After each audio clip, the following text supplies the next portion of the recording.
Get angry, Tank get talk. violent. Yeah. Tank talk. Bovington National Tank Museum.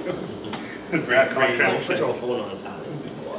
Saddle. I was talking about the museum. Put your frog away. Make it him in your pocket just a little bit. Yeah, run the frog hangs down. Hi, I'm Weston Covey. Welcome to the Asbesties podcast. I don't know what episode we're on, but we're going to call this the Cult of the Tank Museum. I'm here today with a lot of people. Obviously myself from Covey Surplus, John from Covey Surplus, my fiance Gracie from Covey Surplus. We have Mace from TikTok. I can't remember the exact name. Charles. I meant for your TikTok account. Oh, Mace.exe. Okay.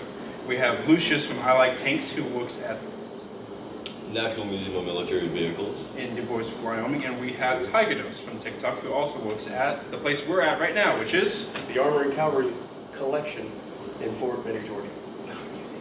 We're here at the collection, and there was a bunch of tanks. Can I say the T word here? Yeah. Okay. Say All right. tanks. We've been here for a couple of days, and this is our last day here, and we are just going to chat. It's been kind of hectic. No say. To say the least. Yeah. So, do you like working here? Because you work for this place, you work for another museum, and you work TikTok and Tank Encyclopedia. for the Tank Encyclopedia. Yeah, I'm a volunteer here, and so I work on two sides. I work on the open house, like the open house days, doing like answering questions and helping people through the museum, as well as I do restoration. I love it here. I mean, it has always been a dream of mine to even touch a tank. And whenever I came here for the first time for their open house, and I asked, can I be a volunteer?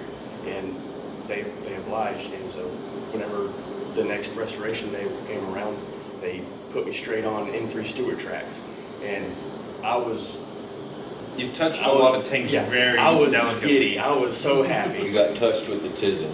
Yeah, I was so happy. I mean, I was jumping around in my mind. It was something extraordinary. I've seen a lot of your videos, and I'm jealous. Oh yeah, the people here at this collection, they are wonderful people. I mean, they have shown me nothing but the greatest hospitality I could ever ask for anybody. I mean, they are genuinely good people, and they really care about what they do here at this collection.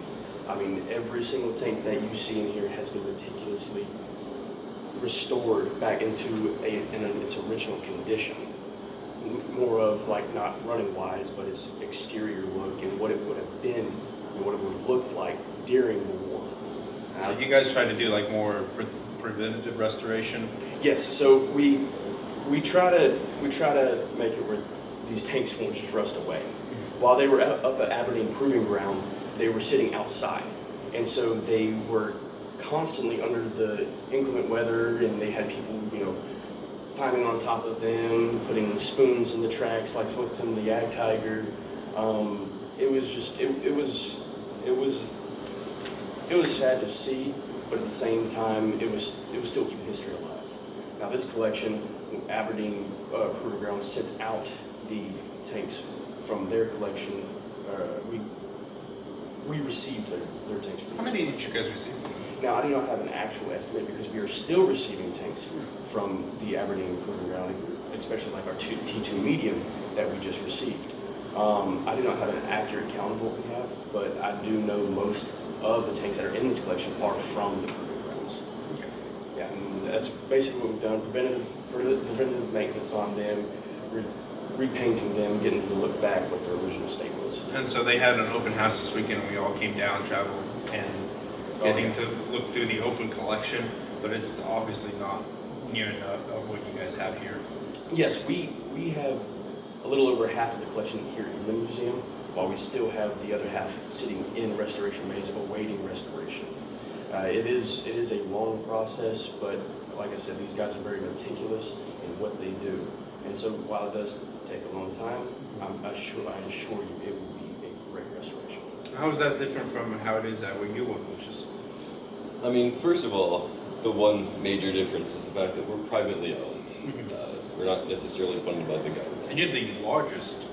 We're one of the largest privately owned military museums in North America. Yeah. The museum itself is around 164,000 square feet from start to finish. It's a 1.5 mile walk. We have several hundred vehicles. I think we're pushing 400. Really? I thought it was way less than that, actually. No, we got quite a few. And when did you guys got started really recently, time-wise, Yeah, right? so Dan Starks, the founder of the museum, because we're now owned by a board, not just one person. He initially started collecting back in 2012, I want to say.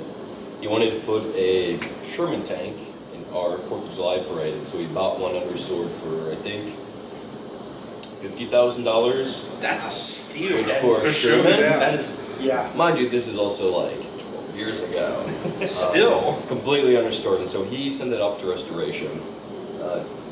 As you can imagine, a completely understored World War II tank was going to take a little bit of work. Mm-hmm. And he got impatient, so he bought our next tank, our M4A3 76W HVSS, Gideon, or EZ8. And he bought that for 10 times the price. Fully functional, it's one of the most complete Shermans I've ever seen. But it's also in pristine running order. I mean, other than some minor differences, of course, our layout, the selection of vehicles being all vastly different. Our brain fart, I'm trying to think of the word. Our purposes are different. Yeah. Because you're here to show, kind of looking into the past to see how we could change the future, right? Yes. Essentially, to put it in simple terms. We're preserving American history, but also trying to teach those about American history, because the American education system, in my opinion, doesn't really do it justice. And despite being called the National Museum of Military Vehicles, we're not there to talk about the vehicles. We're here to use the vehicles as a focus point so we can focus into the stories. Take our Iwo Jima and Battle of the Bulge exhibit. Sure, we probably have, let's see, 1, 2, 3, 4, 5, 6, 7, 9 vehicles down in a relatively small portion of the gallery. We're not here to talk about them. We're supposed to use them as like a connector piece for stories. Which that's what most collections are. It's just the pieces to connect you to the stories. That's how we've always talked about it. But you guys actually have nice big exhibits set up with props and other artifacts. And here at the collection, it's just tanks in a building. Yeah, just Yeah, the tanks in the building. Ours is more for because this is a collection. Like I said, it is for the research purposes of the United States Army and the armored army units of the Army. So it's interesting to see the two differences. Yeah. With both of them, which we need to come up and visit. Yeah. I mean, It'd be fun. depending on what day, depending on my bosses, we could probably get a podcast set up in the middle of the museum. I've been telling you. Rather than a side office. You do a lot of. I love it. Hey, it was last minute. Okay, I won't. Yeah. But I've been telling you, you need to stream your War Thunder in one of the exhibits. You're facing camera and like a jumbo behind you. Playing the jumbo while the jumbo's behind. Yeah, you know, you would get so much. Yeah, that'd be cool. And we're in front of the Tiger 2, playing the Tiger 2. Okay, that's a little bit more impressive. Well, actually, I don't Tiger know. nose. I think I'm trying to teach one Okay, that's a little bit more impressive. And Mac, Yeah. I've actually haven't seen Mace. I always mess that up. I'm sorry. It's all good. But I haven't seen a lot of your videos, but you work for Tank Encyclopedia? Correct. Tank Encyclopedia is basically the online tank museum. I can say it about Tank Encyclopedia, I can't say it about the collection. And our main focus is to just tell the stories of a specific type of vehicle. Like, for example, we have articles, we have Facebook posts, YouTube videos. I think we're working on a TikTok coming up. Okay. But my main job with Tank Encyclopedia is to make the YouTube videos.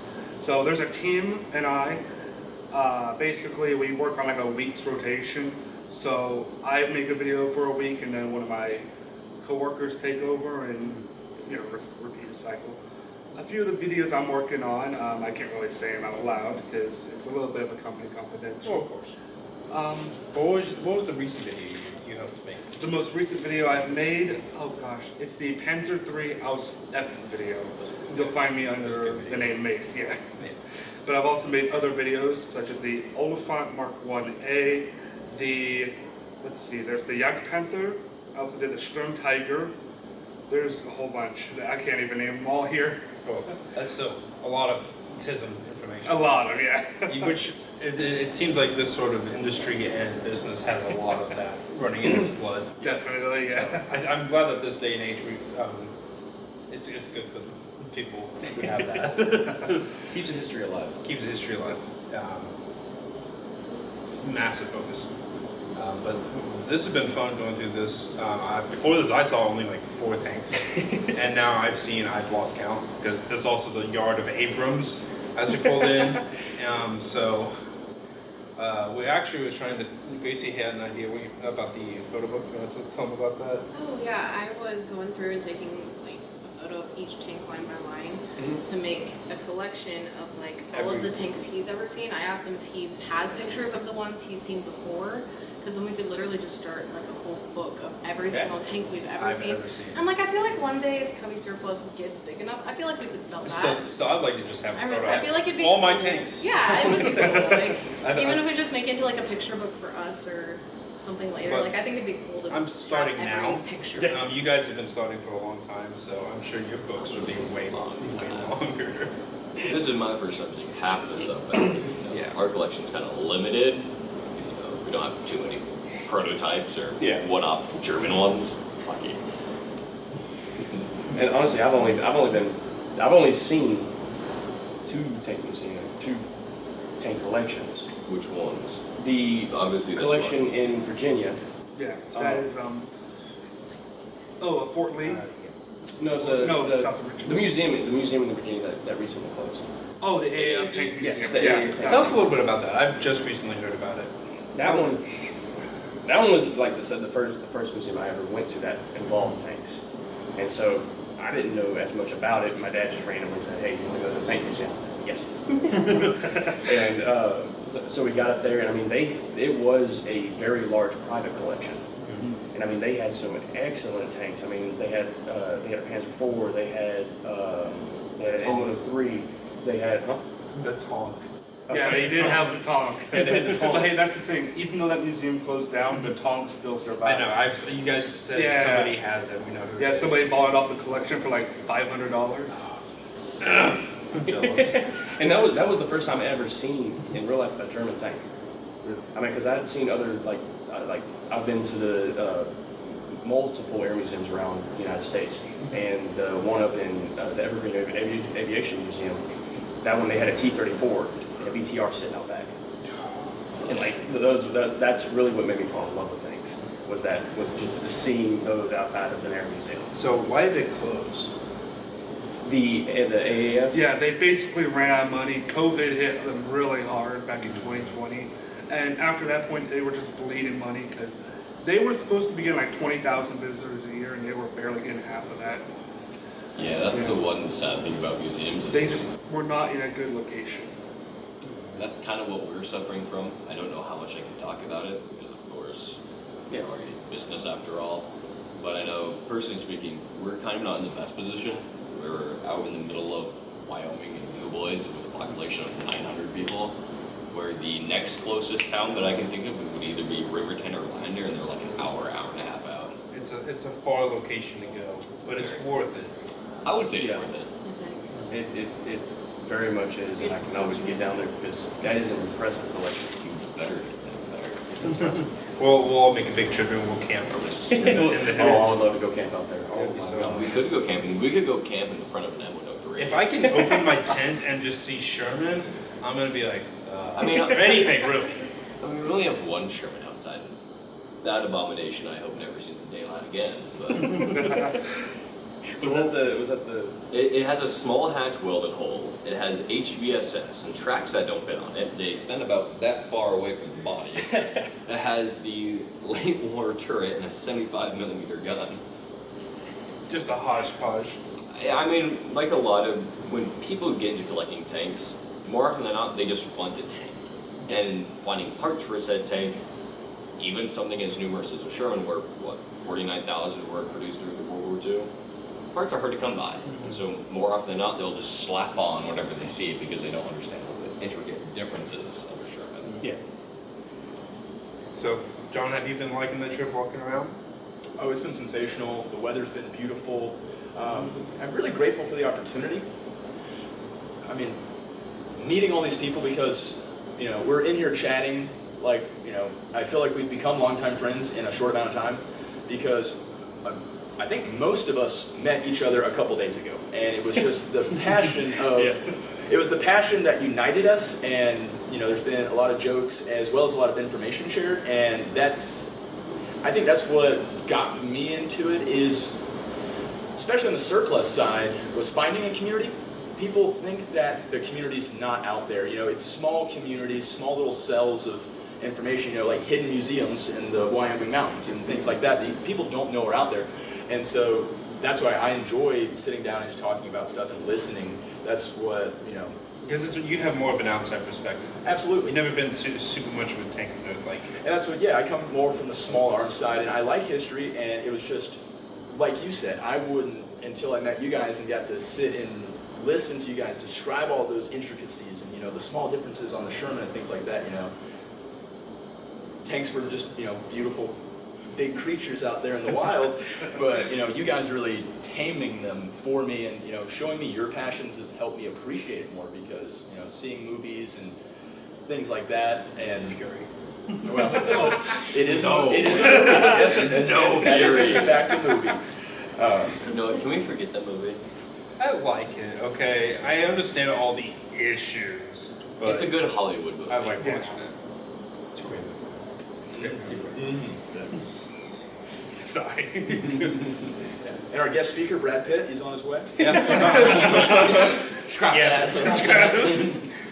Wait, I need to talk to my lawyer about that one. But no, it's also like part of, we're in the day of the internet truly now. Like we've had, I think, good 30 years of the internet growing. And now it seems like some museums are starting to catch up to the information age. And especially with you guys and all of you, you guys have massive TikTok and other social media accounts where you show off your stuff. And sometimes it's the biggest source of online information and videos of wherever you look at or wherever you go to. And I think that that's obviously going to be the next generation, but having that getting started with is really important because most people are online and not right down the road where they can come see and they have to drive 12 hours to come look at something. So having it on the internet the way you guys are making it is, I think, wonderful for a lot of reasons. I believe it too. And even if it's just a meme that you make of whatever it is.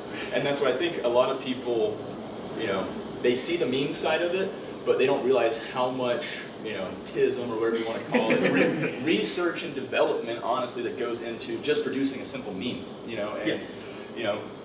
today memes have become a form of communication almost, but however you can share your passion and your information, get it out there. Because if you get one piece of information wrong on the internet, you're going to get destroyed. Oh my gosh, I know. I mean, I make official YouTube videos for the museum. Yeah. I get one small detail wrong. Comment service. Boom. And it's not even that. It is that, and also it's whenever the official designations of some vehicles, and you have the War of Tanks and other games that designate it as something else. T95. Yeah, T95, T28, the Panzer IV L70. People Hetzer. Hetzer. People say like the Panzer IV L70 is a Jag Panzer IV L70, in which Germany there's actual specification for it was Panzer IV L70. But it's like that's what I get in the comments is people like trying to correct me and say Jag Panzer IV L70. It's a Jag Panzer. It's like. Actually, that's a 470. Actually. Yeah, it's a thing we run into definitely. And take your hat off. Take your hat off.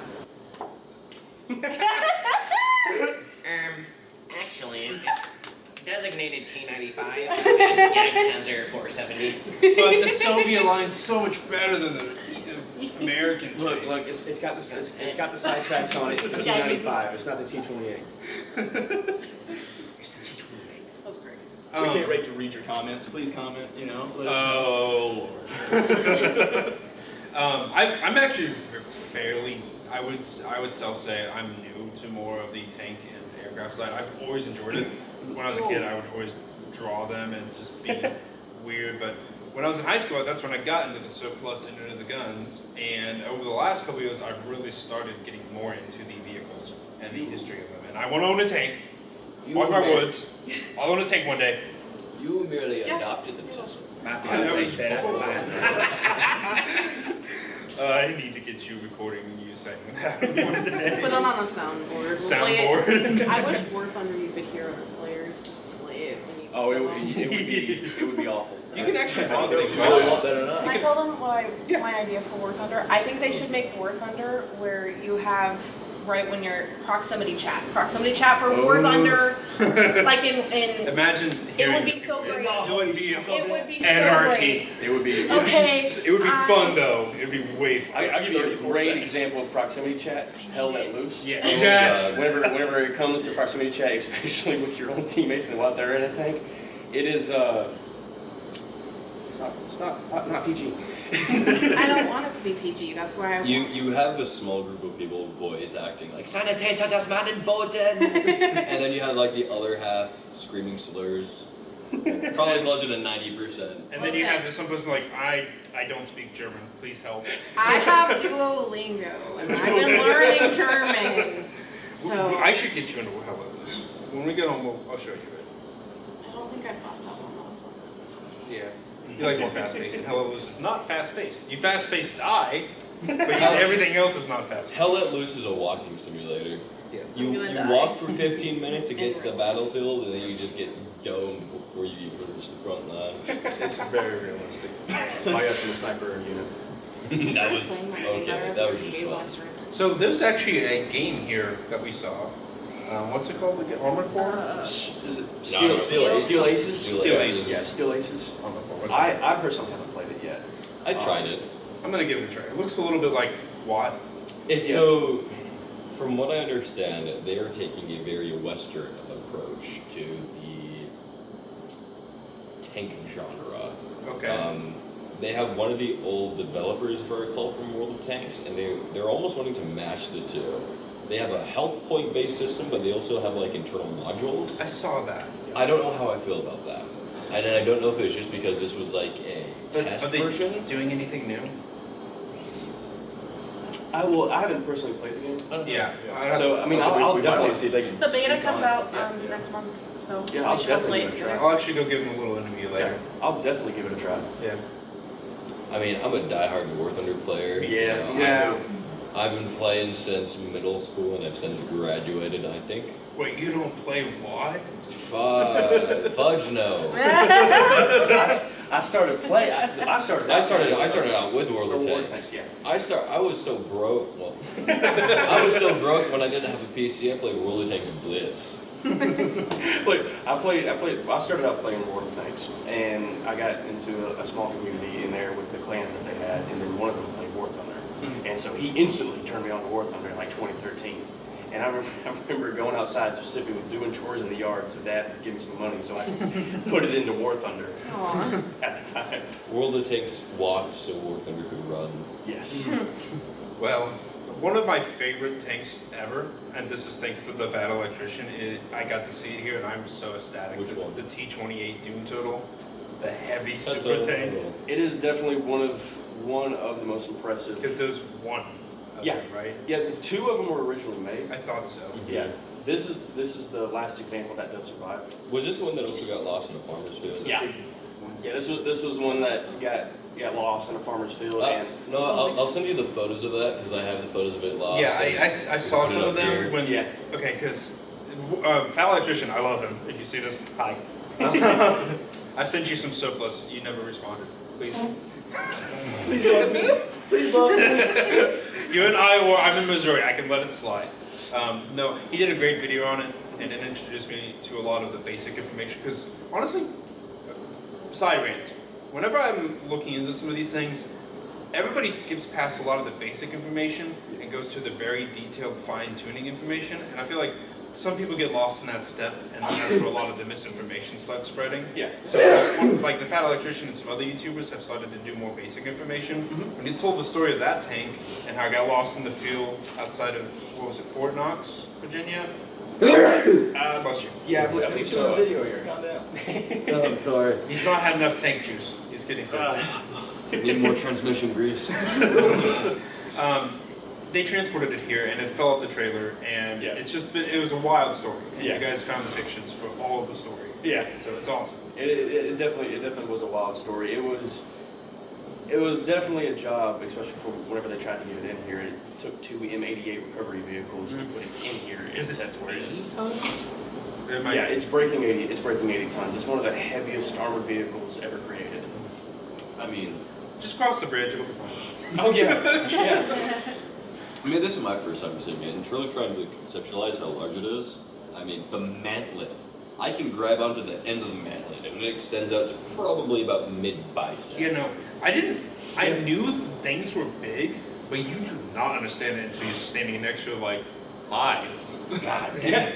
Yeah. And I mean, chew a big Like, boy. wasn't- you're it a was a- big boy. anti-tank. It was an assault gun. Yeah, it was originally designed to break through the Siegfried line, if I do recall. Monkey Yeah. Buster. That's what Yeah. I've heard. Yeah. Sounds Yeah, about right, Monkey yeah. Buster. Oh no, there's an impassable defense. What do we do? Belgium. I mean, America was like, we don't need to go through the forts, just get a couple bulldozers. Just get some dirt. I can imagine some guy from Tennessee like, some general, how are we gonna get through these dragon teeth, right? Like that's what they're called. Yeah. Just making sure before Altes screech at me. Yeah. These dragon teeth. Some Tennessee's like, shovel. I mean, you have 2 options. You have the logical one, bulldozing dirt over, so you can just drive over them. Or that. Move. Blow it up. Blow it up and move it. Move it out of the way. Yeah. I want to get a dragon's tooth. There can be more than one solution to a problem. Yeah. You can make your own. But the Germans just like, how are we gonna get through the line? Belgium. We'll just go around. Why didn't I think of that? The French didn't hate the Belgians enough, so they didn't extend it. That's what I always said. That was the downfall. They should have hated the Belgians. They just like that Belgian waffles were more popular than French toast. I mean, have you had both of them? Yeah. Oh, well. So one of the things that I know we talk about a lot, so we actually have a whole big group. We call it the Cult of the Museum, the Tank Museum, and everybody but one member's here, Algra, Soviet Tank Support on TikTok. Yeah. No, he changed his He changes his name every year. I'm still gonna call him Algra and Soviet Tank Support. Yeah. So stop That's changing what I it. know him as. I know him as Soviet. So pour out one for him since he couldn't make it. Well, there's a few more in our group. We have Midwestern Doughboy. Yeah, he's actually lives out near me in Kansas. Really? I've had to hang out with him a few times. Oh shoot. That's awesome. And I invited him onto it just because I figured he would like it. He hangs out a lot at the National World War I Museum in Kansas City. I want to go see that one. He's there all the time. I think he actually did an event as a reenactor. I would have not be a whole- surprised. He's really good at his World War I impressions. We need to all go to your museum, and we all need to go to the National Museum in Kansas City. Road trip where we hit every military museum in North America. How long would that take? That would a year. How many kidneys do I have to sell? How many do children you have? How many do I have to sell? How many orphanages do we need to rob in order to sell kidneys for this trip? See, we just need the government to give us the money to do the trip. Why the government do that? No, Yeah, do not sure. allow that. Yeah. Have you met a government? I mean, there's a No. lot of inefficiencies. Don't Sometimes do I hear the stories of museums scrapping or abandoning tank projects in like the modern day and age. I understand it when like after they were produced, but like I've heard some horror stories and I just don't understand it sometimes. Do you want to elaborate on some of that? do you want to elaborate on the one vehicle? No. So Okay, if you don't want to, I won't push you. So yeah, especially a lot of collections, especially like Aberdeen Proving Ground, lost a good section of its World War I history due to World War II. A lot of it did get scrapped. I would say a lot of Renault's 1917s, and especially we had an example of an A7V at the time, and that was scrapped due to the war effort. On top of that, you do see a lot of museums and collections scrapping vehicles because one, to upkeep a tank, it takes a lot.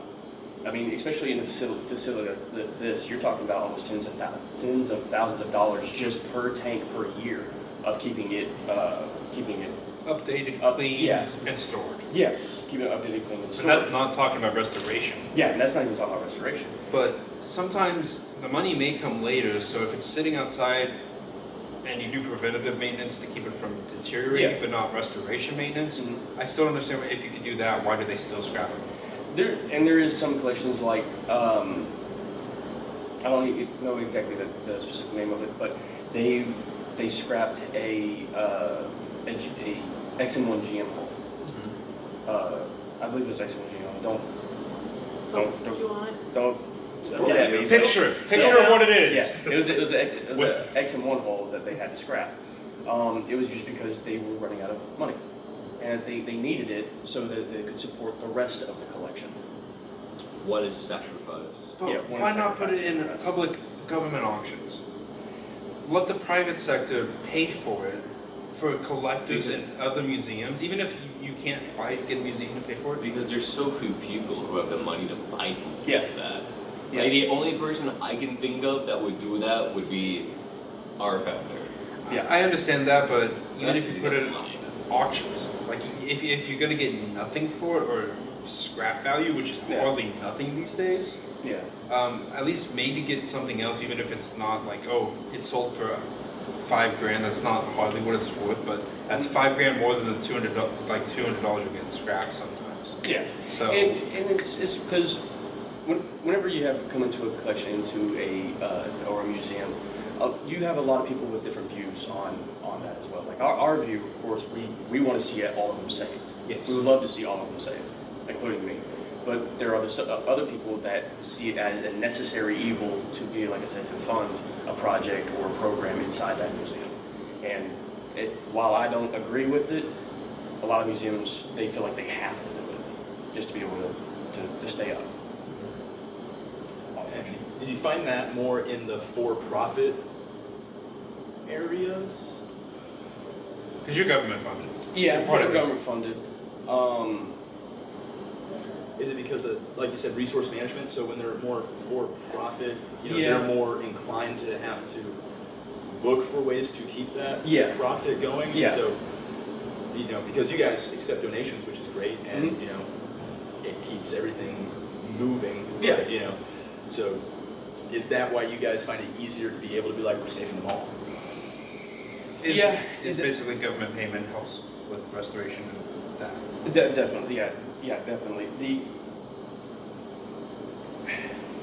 So I don't know if that was a good enough. Well, no, question. it was great. It's just it's definitely hard to explain, especially whenever it comes to stuff like that. For the for-profits, like talking about other museums, Yeah, like, absolutely. like the ones that charge like at the gate and all that. Yeah, so that's what they basically run their stuff off of. Like we have extra funding from the government, and so we're allowed to hold a lot more vehicles, and we can get more buildings and do other stuff. While like the for-profits, they have a hard time being able to build another building to house those vehicles or those aircraft. And so, then you kind of get into that. You don't want to resent them, like you said, because you're the save them all. And so, Yeah. they're maybe not you specifically, but there's somebody out there who would resent them, like you said, using that for-profit, scrapping one or parting out the different ones. But it kind of feels almost like a necessary evil to preserve the history. Yes. Yeah, it really is, especially like the good. I'm glad you brought up like parting out other stuff because you'll have tanks or aircraft here and there that they're missing these pieces to complete them, while like other collections will have a shell that has the pieces that they need. I mean, it's sad that you have to give up that shell, but at the same time, it is preserving the history of the other ones where they can't even get the parts that you have. What's to say you can't get anything that they have. Here's a crazy idea. The museum that is all the leftover parts and bits and scrap of every single vehicle that gets scrapped.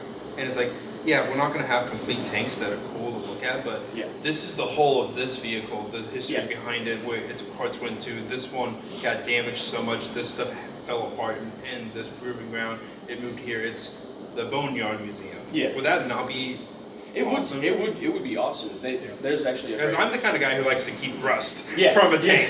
So, But then I will say that leads you into a situation of, especially everybody across the board, no matter how you're getting your funding, is having the issue of attendance. Yes. And so when you take away the value of having that whole tank, because you get that wow factor.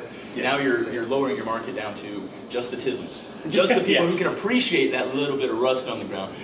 So I think that is an issue. I think that's probably why we haven't run into scenarios like that before, because if attendance is hard on a big old beautiful tank, in its best situation, looking at its rusted out little cousin over there is that's 50% of a draw. because without business, we sell a lot of scrap or leftover tank parts from war zones in history. Yeah. So like we have a lot of stuff from Ukrainian guy we do with current issue stuff captured from the battlefields. T90 and the SU. T90 parts, SU-25s. I have the piece of the first helicopter and the first jet shot down in the Dakota conflict. Yeah. And that's very specific wartime stuff. But I've seen and I've dealt with and I've been in the side of collectors who buy used parts that they found on the ground or from a scrapped tank. Yeah. And so to me it's asinine, if that's the right word. It's weird to see scrap happen at all. And so I've heard this more on the aircraft side. I don't know, tell me if this happens in the tank community, but I have heard, I think it was like 18 Warthogs and things like that. They're actually scrapping parts off of museum versions to keep the current service ones still in the air because they're not making new production parts. Do you have that, whereas you're taking parts from either collections or museums and putting them back into real service? Because I know that's happened on the aircraft side. Does that happen in the tank world? Well, okay, so in the tank world, not really that I know of. A lot of the stuff that we have, such as like in modern day main battle tanks, the M1 Abrams, there's not a lot in collections.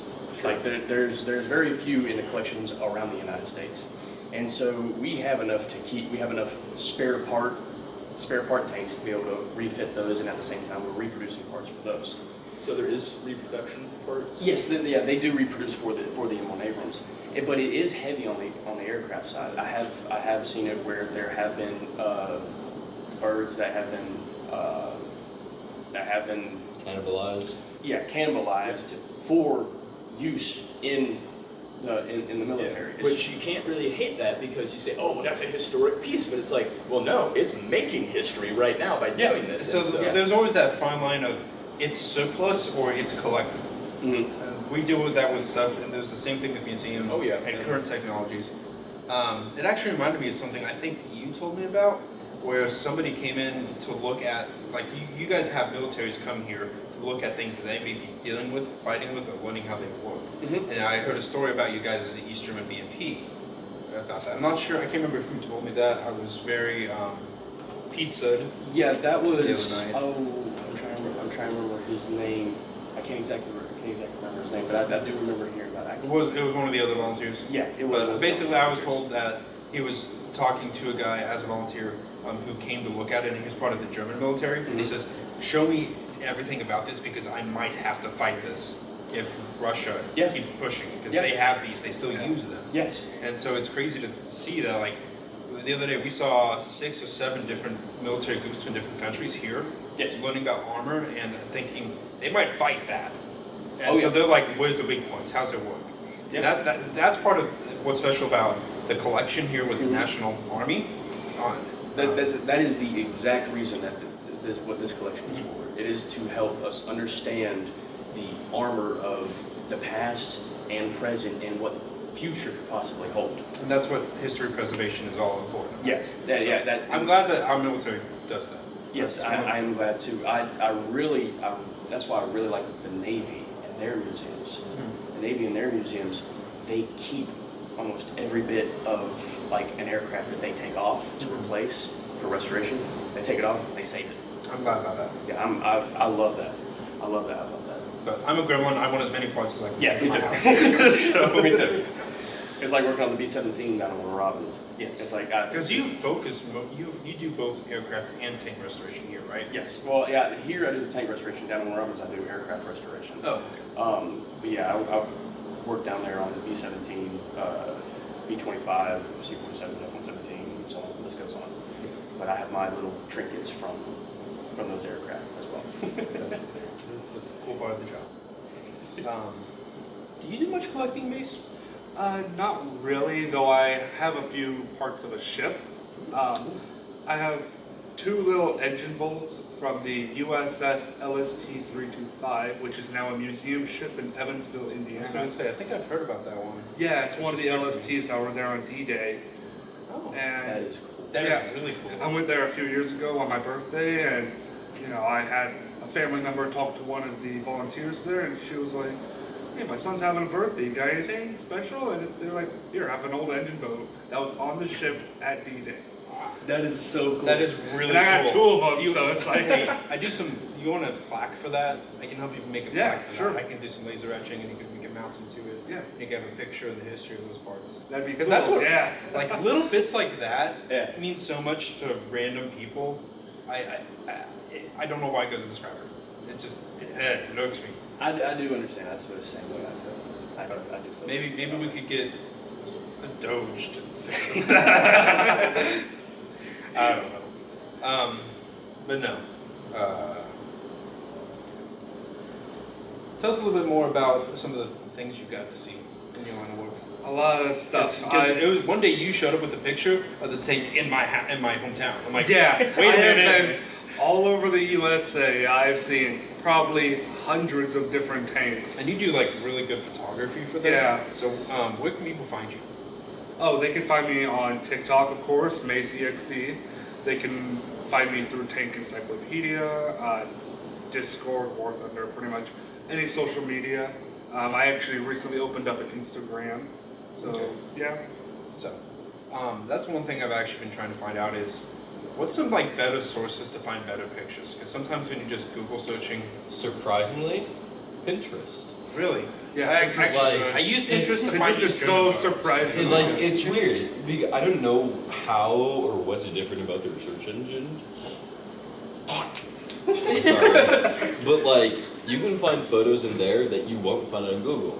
For example, while making our deepwater fording kit video for our M3, I was finding photos of stewards in deepwater kits driving out of LSTs on Normandy on D-Day, and a lot of other stuff that I just wasn't finding on Google. Because you guys showed me the the Internet Archives. Internet Yes. Archives is a good And one. it's a little difficult to start finding exactly what you want artistically. Yeah. But there's a lot there. Yeah, like, I was trying to find stuff on the T-34 and its series of the Calliope, the series Yeah. of rocket tanks, and I type in T-34 Calliope, and it just gives me a giant list of multiple pages of not just T-34, but half of everything else that has T, 3, and 4 down the section. Yeah. So I've been liking that, but sometimes I wish that there was more of a collection online where with original footage and photos and museums. I want to put a site together because I collect. Maybe that's something we could do with Tank Encyclopedias. Yeah, That's Tank like helping with, we do have a lot of photos Yeah. that we have like but on maybe our- have a search engine to find footage that you can use. Other people I can could use bring for that up with projects. my boss, yeah. I will be honest, in my research of doing my videos in these tanks, I have used Tank Encyclopedia a lot in my research. I mean, Tank Encyclopedia has one of the most vast, vast collections of just information about these tanks. And even not even just tanks that existed or were built, also blueprint tanks. Yeah, stuff that Yeah. never even got off the drawing board. You actually have blueprints for them? That's cool. Yeah, we have online copies of blueprints. I bet like certain countries like to talk about some of those things. Like, oh, you guys are gonna make this. We're gonna be so much better. How many of them do you think are just made up to scare potential looky-loos? How much did the American government think the Russians had this, so we built this? Yeah, And they exactly. didn't How have much of that. it is just so we're like, what do we do? gaslighting to each other to be like, oh yeah, we have a blueprint for the super tank. How much of the gaslighting do you think comes out in the comments you guys have? Oh. yeah. But like what type of gaslighting? Are we seeing like wearaboos saying I'm wrong about an American tank? Or Yes, and this is Excessively. actually wrong, and this is better. Actually, you're wrong. It's not 6 inches, it's 6.1. If I dare say the Sherman is the best tank of World War II. It is. And the best at what? Everything. Well, Everything. Reliability, stuff. mobility, firepower. Well, firepower is it's No. It's good. It's good. Well, here's the thing that makes a Sherman great. If you have an issue, there's a Sherman from that. Exactly. From Yeah. infantry support to tank-on-tank combat, to throwing rockets down range, to making amphibious assaults, to clearing mines, to anti-aircraft duties. All If you takes have is an enough issue. people with vodka. And American corn vodka. Yeah. If there is an issue, there is quite literally a Sherman from that. Counter argument, Panther. So that actually Three kind of Panthers. leads me to a question for you guys. You say that with the Sherman, which obviously is an American tank. Do you not see that with other nationalities? Is that an American concept of taking one thing and making it do The it Russians all? did that with quite a bit. Yes and no. So America had this, obviously our industry is quite vast, but we also see a lot of reusability. We see it with our half-tracks, for example. Where we I love a good half track. I'm not gonna lie. Oh yeah. Yeah, we have, If you guys donate $4,000, we'll buy a half track. so we see with like the American half-tracks, right? We don't build a new platform from the ground up. We're constantly innovating and implementing new technologies, and we see that with across a lot of different vehicles. Shermans, Abrams. Stewarts to a certain degree, Abrams. Well, if we're talking World War II. Oh. Yeah. You don't really see that with other countries, especially not Germany. If Germany run into an issue, very seldom do they reuse a platform. Obviously, you can make an argument for the Sturmgeschütze and the Panzer IIIs. The Flak 88. Flak 88. They use that for a lot. Of Flak different 88, but it's on a much smaller, much Yeah. more minute scale. More than not, they would just produce a brand new vehicle from the ground up and they run into. stuff. Do you think that's why they ran out a lot of equipment and a lot of materials? I mean, that was also due to the fact that, first of all, their steel production was utter dog crap. Their peak production of steel was back in like 1942, 1943, and they only managed to produce 25 million tons of steel. In comparison, the city of Pittsburgh in 1944 produced 95 million Of tons. course, it wasn't bombing, but it was Pittsburgh. Yeah, I mean, not just that, but we were bombing their factories. We were bombing both civilian and slave labor workers. Their industry just couldn't keep up. Yeah, no, not even. Neither could Japan. Oh, but if Hitler did this, they would have won. Yeah, it's like Wolfenstein. It's like Germany, like you said, because they built brand new tanks from the ground up to solve the problem. And at the same time, they did major modifications to the frames, like the Czechoslovakian frames, like with the Hetzer Panzer. and Yeah, the Patch yeah, 30AT. yeah, and the Martyr series. It's just like spent a lot of resources to make those vehicles serviceable in their own military. I mean, they did waste a lot. I mean, even if Germany lasted until like August of 1945, Hamburg, Berlin, and a half dozen other German cities would have had a sudden drop on them. Yep. Yeah. But no, if they had made that one wonder weapon, it would have turned the whole war around. See, Well, here's they lost it from the What start. ifs make history, right? here's the issue of German wonder weapons. Next time they won't. Germany had this grand idea of bigger is better, put in simple terms. They made wonder weapons that looked good, but functioned horribly. America made wonder weapons that worked. From variable timed fuse, proxy fuse shells, which Yes. underrated as hell, to making People need to talk about a portable star. not Portable sun.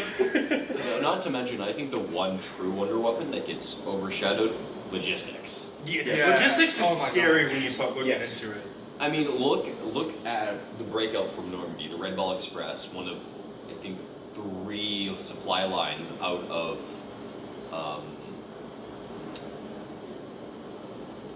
Normandy. I don't know why my brain farted there. Drove 686 miles round trip up until Battle of the Bulge, and we captured the Cherbourg port and others. But like, just to deliver that much resources, 24/7, 365. Germany couldn't do that. Hell, You can't beat a lot of guys and a lot of pickup trucks. yeah, that's why basically. Germany failed, because most of them were horse-drawn. Exactly. Yeah. Yeah.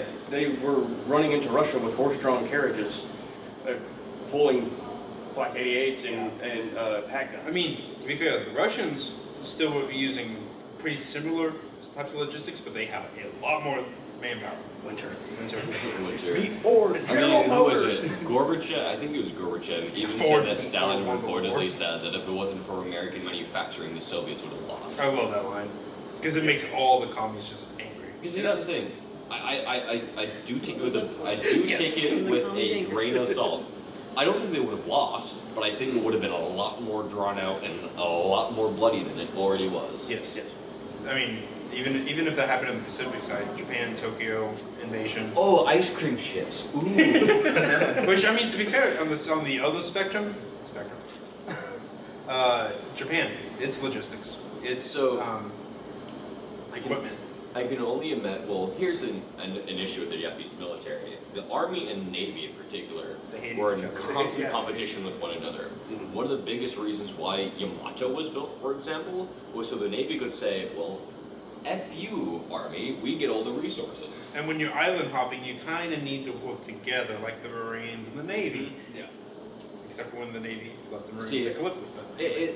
I can only imagine what it must be like, or must have been like, to be a Japanese soldier on Okinawa, Iwo Jima, or one of the other various islands, sitting in your small cave, starving to death, as you're watching the Americans bombard you by both naval and air power, and then you suddenly hear about ice cream ships? You know how rare of a commodity ice cream already was prior to the war, and the Americans had ships dedicated to it? At that point, you have to realize. Americans won logistics over in psychological warfare. I will say, I don't know if they care so much about the ice cream ships because this is a complete spin-off, but more Oriental-based foods, they don't use dairy how the Westerners do. So I don't even think they might not have understood it. Probably would not even cared. Well, it was understood that getting a rare commodity out in the middle of the Pacific, like, that's mind-boggling. Yeah, and I mean, that World War II created the modern American economy. Yes. It's interesting to see how the millions of machines in America turned us being on the brink of danger at Pearl Harbor, and then very quickly we're the superpower. Short term. I mean, it also helped that French, British, German, Japanese, Russian, and practically every other country's factories were bombed into oblivion. So we made the money. But, you know, I mean, we also gave a lot of countries money and equipment they owed us, but... And we brought the most brilliant minds here to the U.S. Operation Paperclip, baby. Yeah, we brought some of the most brilliant minds here to the can US. I work with NASA? Oh, gosh. Well, that's just that. I mean, to be fair, it's not ideologies if you just do your job. Sometimes. Yeah. You can be a German soldier and not be a Nazi or The an SS or... The Wehrmacht were okay, the SS. Yes. Every historian, when they hear, "Oh, you're German, you're not..." Oh. You have to look at it from the perspective of every side did wrongs. I mean, from the firebombing of Dresden and Tokyo on the Allied side to obviously the many atrocities that Germany and Japan committed, which there are, quite frank, too many to list. Camps. Yes, the internment camps. But you also have to look at it from the perspective of your average everyday soldier. He is as brainwashed as everyone else. There's a difference between the government political side and the military 100%. working side. You think about like the average 18 to 23-year-old German wanting to fight for a better Germany after having been decimated after World War I, having all of those fines and repercussions put on a country that, to be quite frank, didn't cause World War I. And then thinking that they are doing better. Yeah, I mean, sure, it's very similar to the American way of thinking of, oh, we need to get our payback for what Japan did. Revenge for Pearl Harbor. Remember Pearl Harbor. No, we're going to go talk to the Emperor. Take a picture with the guy who's unpicturable. Because it's two sides of the same coin. Well, MacArthur. Politics aside, do you guys, and I feel as though probably it is just kind of from what I've seen touring with you guys, do you feel like different countries' cultures are represented in their production of tanks? Like, do you see, 100%. I can speak on this to 100% certainty. Well, maybe not 100% certainty. But the Soviets, they captured a lot of German equipment and repurposed those German equipment. I did a deeper dive on the production of the Su-76I, which is essentially a Panzer III converted into a tank destroyer, very similar to the Su-85, Su-76, so on and so forth. It's very interesting to see the dynamics between these German captured vehicles turned Soviet and their Soviet crews. The crews hated them. One of the nicknames for the Su-76I was quite literally the bitch. Because first of all, it was a bitch. Historical reference, not cursing. Yes, because first of all, it was stupid to work on, difficult to maintain, but it was also German. And you have to understand that they not only I hated can't the read the Germans. user manual. Well, they not only hated the Germans themselves, but also their vehicles, and you can see this passed on onto these Soviet-used German vehicles. That's I think what everybody likes the most about specifically World War II era armor from 30s to even 50s. Mm-hmm. Like that era is all the different countries, all their own different styles, all their own different stuff. You can like certain genres, certain countries, certain things. Yeah. And they all have different. This is so much, but it's not. It's not the, what's the word patriotism, but it's like you can appreciate like German people who like German stuff. I know this quite well. You're not patriotic for Germany or the political things that they have stood for in certain times. Tanks and cool. But you just think the things that they make their own way, their own culture is cool, and that's what I think history preservation when it comes to military collections, even if it was in a part of history that was connected with political stuff, you can still connect to the culture with just owning or appreciating that item. Yeah, and I know this is not a tank, but metaphor, you can drive a BMW without being able to speak German. You know what I mean? Yeah. And you can love that car and appreciate it. You can like sauerkraut without needing to. I can like sushi without liking Unit 731. So do you guys see this in tanks? Like I have a lot of questions. That's why I guess I'm more presenting questions than answers. At least in this scenario. But I've heard that even in modern car design, you have your BMW, which is German design and whatnot, and they designed it. The brain thought behind it, the feelings is.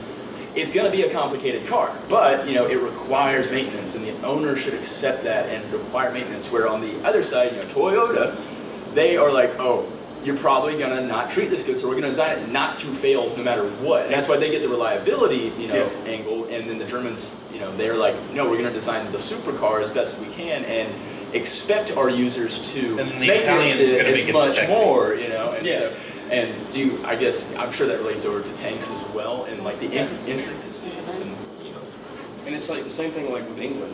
England, you see it because they're constantly getting bombed. Their biggest manufacturer of steel at the time was for trains, the boilers, and that's why you see a lot of riveting in their designs on their tanks. I mean, it's really a lot of the tank design is what you have and what you can do with it at the time. Same thing with Japan. They had a big industry with, it wasn't boilers or tanks, but they did use a lot of riveting on their structural design of their tanks as well. I'm just trying to remember why. Rivets is quick, cheap, and easy. Yeah, quick, cheap, and easy. We had cast holes. We had some of the biggest factories in the world. We could cast entire holes of tanks. That's why Shermans were pumped out so quickly. Yeah, we cast What holes. was it, 46,000? 49,230. I might be wrong with that. Or, Autism. there. Love it. We had the Well, it also biggest depends on the factories. source you use. Yes, we had the biggest factories in the world, biggest steel factories. Cast entire holes, cast entire turrets. I mean, It's also important to note that we were not touched by the realities of war that Europe suffered. so those factories could work 24/7 whenever they needed it. So that's why we could produce so much. For example, not a tank but an aircraft, the Ford Willow Run assembly plant in Michigan in 1944 was so efficient at producing the B-24, it could roll one up the assembly line every 63 minutes. Yeah. That's an entire bomber on the hour, every hour. And that is a large aircraft. Someone's calling the phone over there. Oh. It's not our phone. So we're about to actually in an hour. We're about to lose our second battery. So I think we should wrap this up here soon. Yeah. It just died again. Okay. Well. Alright. So we can take a break. tell and us outro where for you a can. second. Let's give a. Where can we find you guys? You can find me on TikTok. That's where my big account is at, under Tiger Dose, and you can find me on Instagram. You can find me mainly over on TikTok under urboylou, over my stage name for says I Like Tanks. If you want to go follow the museum's YouTube channel, it's the National Museum of Military Vehicles. I do content over there as well. Covey Surplus, baby. You know how to find me.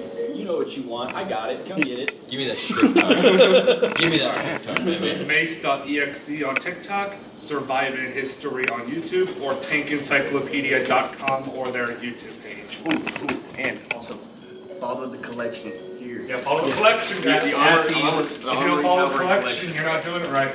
Yeah, the Calvery That's a wrap.